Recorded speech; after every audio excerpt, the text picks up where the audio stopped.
Hello, welcome to my February favourites. This month we've got quite a few, especially considering it's February, and usually February I don't have very many. And I don't know whether that's down to keeping more track of it and being more focused on what my favourites are, or if it's just that I've used a lot this month and appreciated a lot this month. But anyway, let's just get into it. So to begin with, I've kind of got a movie. The movie is called What's Your Number? And it was weird. And I didn't realise it was going to be about what it was about because I am innocent. It's kind of just your standard rom-com, so I did enjoy it, but it just wasn't quite what I was expecting. Next, I've got 4 books.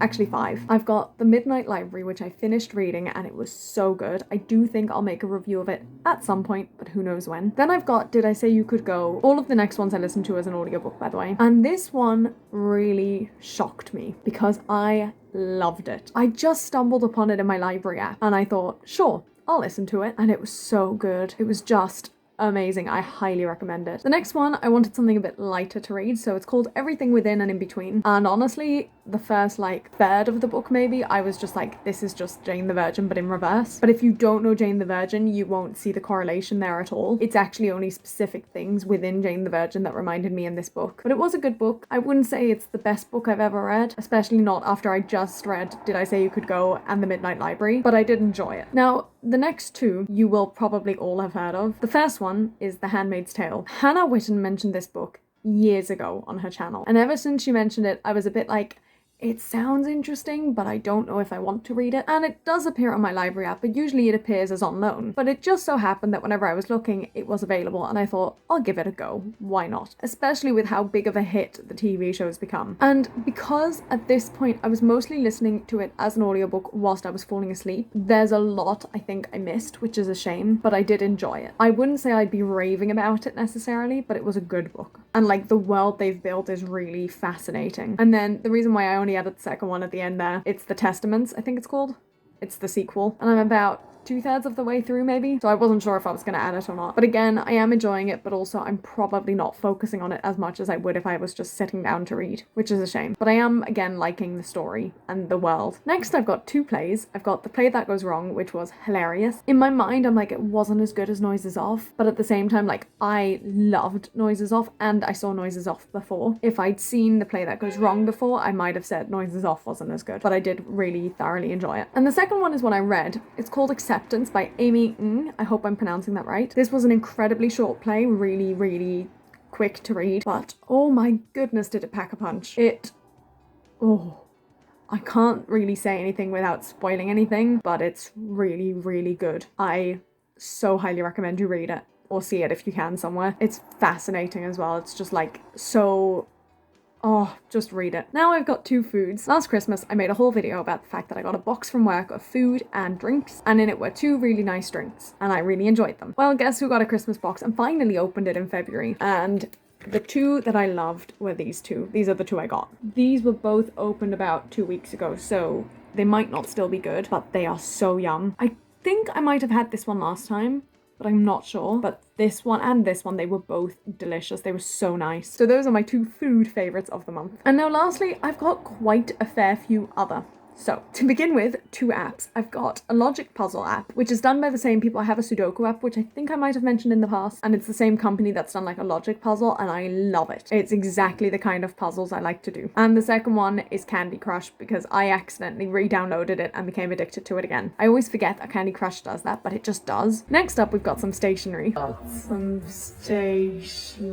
For Christmas, I got this, together with some other things, but this pen. And I was like, it's a really nice pen, but it's also a little inconvenient because you can't do anything with this bit.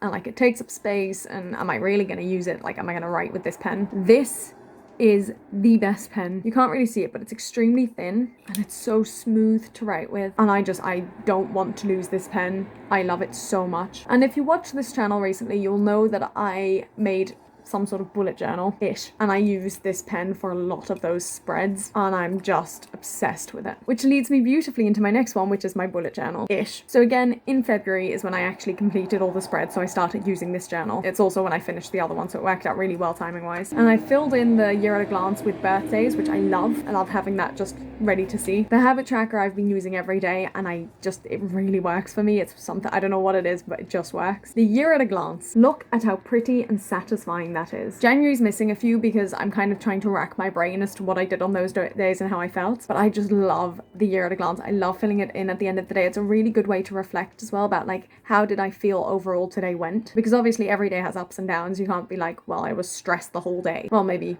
that is a possibility, but you know, usually you go through various emotions. So I really like being able to reflect and be like, did I generally feel stressed, or was it just a stressful moment, but actually it was a good day? So I love that. And you can see there I've used that pen so much and I love it. And then I've got my favorite spread, which February's completely filled in, but I love it. I haven't filled in the to consume page much yet. I've added 2 things, but I still like having it. The spread that I made for my YouTube videos is the best. I love it. I'm so happy to have it. The other spreads I haven't really used much yet. I don't think I've even told you guys what other spreads I added in the end, but I just love using it, and I love using the notebook. It's a really nice notebook to use, and I've accidentally got a bit more obsessed with doodling. I'm trying to...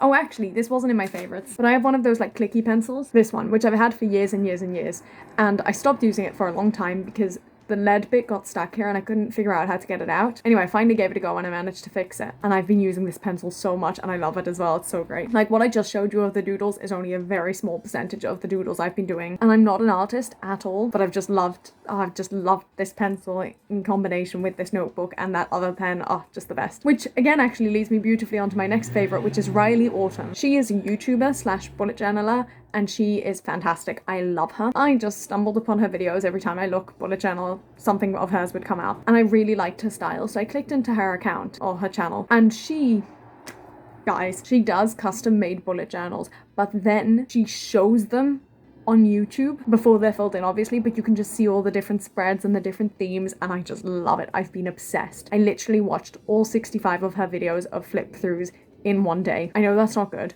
but oh, I just, so satisfying, so perfect. And it's exactly my style. I love the way she does it. It's so relatively simple and clean, but so good. Oh, I love it. I love it. I love it. Moving on, because this is a long video. I've got an actress. And I can't believe I forgot to mention her in the last few videos. I think her name is Raquel. I haven't dared look it up because basically she plays Petra in Jane the Virgin. I cannot say anything without spoiling things, but she is the most phenomenal actress. Basically every episode I'm like, she's just amazing. And I've thought that since we started watching it, like since episode 1, and I've just forgotten to mention her, but oh my goodness, I love her. 2 more, we're almost there, guys. The next one is a tripod. I got a tripod a little while ago. You probably would have seen me utilize it in a few videos by now. And it's the Victiv T70, I believe, and I love it. I've been using it a lot, especially in February, and it just makes my life so much easier. I'm not using it right now, but that's okay. On the whole, it makes such a difference to my video editing, filming, everything. It's so good.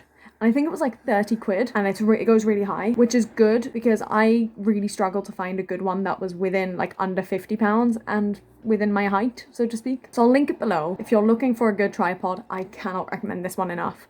I've actually got the orange one, but I'm going to link the silver one below because I think it's £10 cheaper at the moment. If you have been looking for a good tripod, this one is amazing. And it was really easy to figure out. It took me a second, but once I did, I was like, oh, actually, I get it now. And it's easy to adjust. It's perfect. I love it. And finally, the Moseley Arms, which is a hotel / pub in Birmingham, of all places. I have made videos and videos of my experience, but basically, we got stranded in Birmingham. That's all I'm going to say for now. And we needed to book a hotel last minute. We booked the Moseley Arms.